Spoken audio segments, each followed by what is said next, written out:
Hello and welcome to Chapter 7, Supporting Your Ideas. Previously, we've discussed how to understand and then adapt to our audience. We've leveraged that understanding into choosing a effective topic.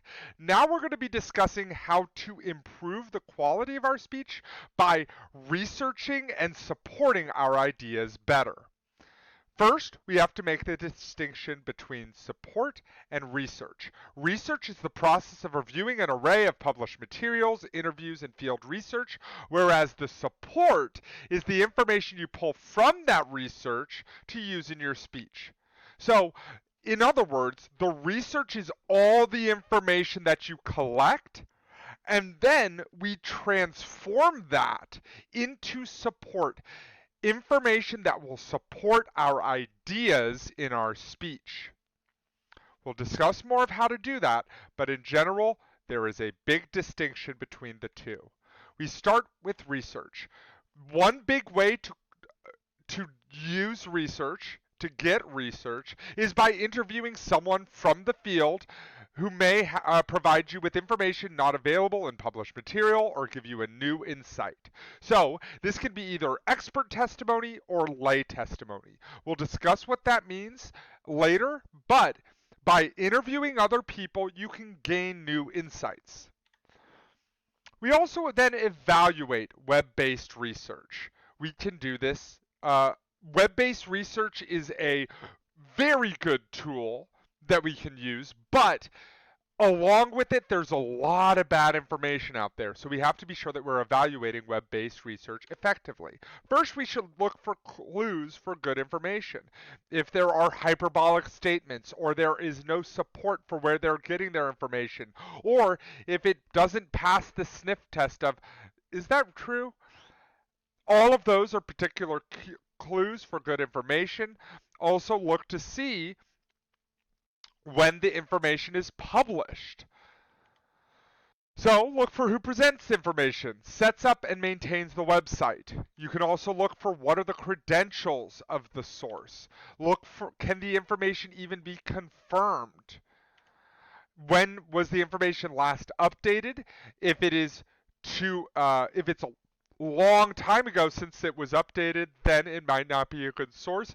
But also if it is very recent, that might not be the best source either. And you want to be sure that you're finding a good balance so that information that is incredibly, incredibly new has been checked on. Also, who's the sponsor of the website? If you're looking for the best restaurant in California and you find a website that says the 10 best and In-N-Out Burger is at the very top, that may well be true, but if it is sponsored by In-N-Out Burger, then that might call into question the credibility of the source. And even consider the domain name and extension. This is one of the easiest ways to determine what's a credible source, but it can be flawed in some ways. So, .gov means government, .edu means education.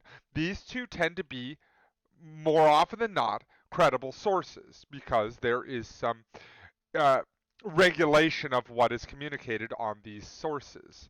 Then we have .org. .org is a non-profit organization. So while this can be good, it can also be bad because, I mean, there are non-profit organizations that still have a political bent. We then have .net. .net is a network. This is like blogs. Not incredibly amazing information, but if it is a blog from a researcher, then that might actually be an okay source. And then .com, probably the worst in some situations, but again, not always. A good example of this could potentially be, the NewYorkTimes.com. That may be a good source, whereas, and com means commercial. Okay, we're going to watch a video on this.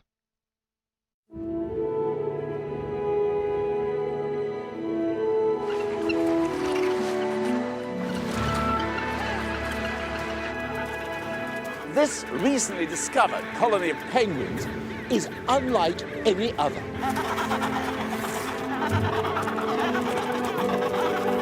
They don't need to huddle together every winter for protection against the bitter cold, because these little fellas can do something no other penguins can.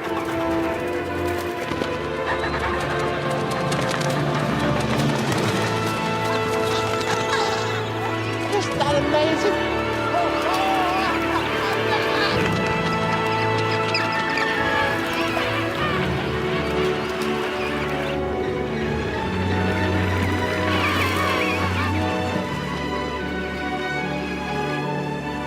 How do they use this incredible ability? Well, they fly thousands of miles to the rainforests of South America, where they spend the winter basking in the tropical sun.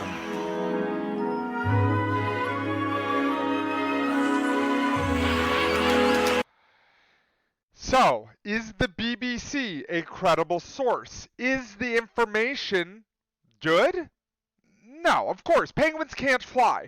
But that just because information comes from a source that you think is credible still means that you have to be able to confirm the information. And how is it that you confirm information? By looking for multiple sources saying the same thing. This is a little bit more labor intensive, but especially about information that truly matters to you, you should be looking at multiple sources to confirm that the information is credible. We also want to look at library databases. Library databases where web-based resources are good. Library database sources are better. They have access to full magazine articles and newspapers, full television and radio scripts, information that is updated weekly, if not daily, and articles with higher editorial scrutiny. The creme de la creme of information is peer-reviewed scholarly journal articles. The reason why is because there is incredibly high editorial scrutiny. Someone has to work for years to create an article. That gets sent to the publisher. The publisher then sends that out to subject matter experts in the field. They then research and look at it. They do yay or nay.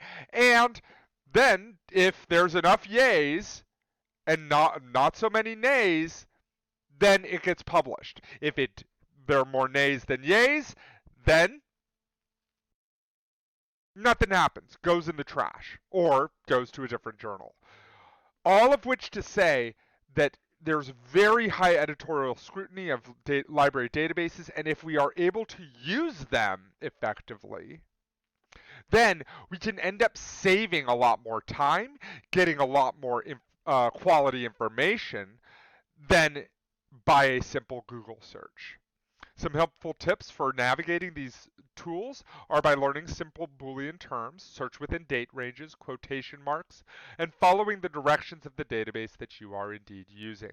Some of the key ways of doing this is by using Boolean terms. Only students have access, so use these tools while you have them. A Boolean term is something that narrows or expands a search. So if you put in your search criteria recruitment and HR, that narrows your search. That means that you are only going to find information that has recruitment in the keywords and HR in the keywords. But if it just has recruitment or just HR, it won't show up in your search criteria. This can be very useful because there will be a lot of information.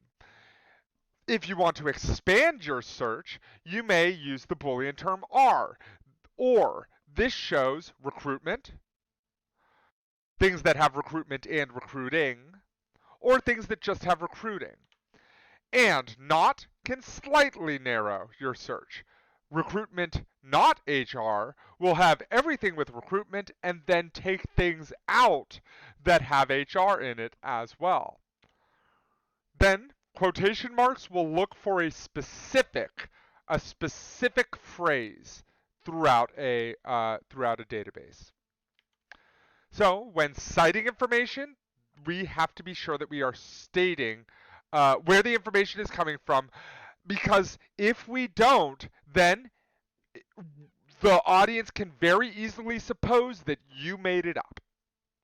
So we have to state the source of our information when you use an idea that someone else already expressed, when you borrow from someone else's work to develop your own ideas, when you use direct quotations, when you paraphrase ideas, and anytime it's not common knowledge, you should cite it.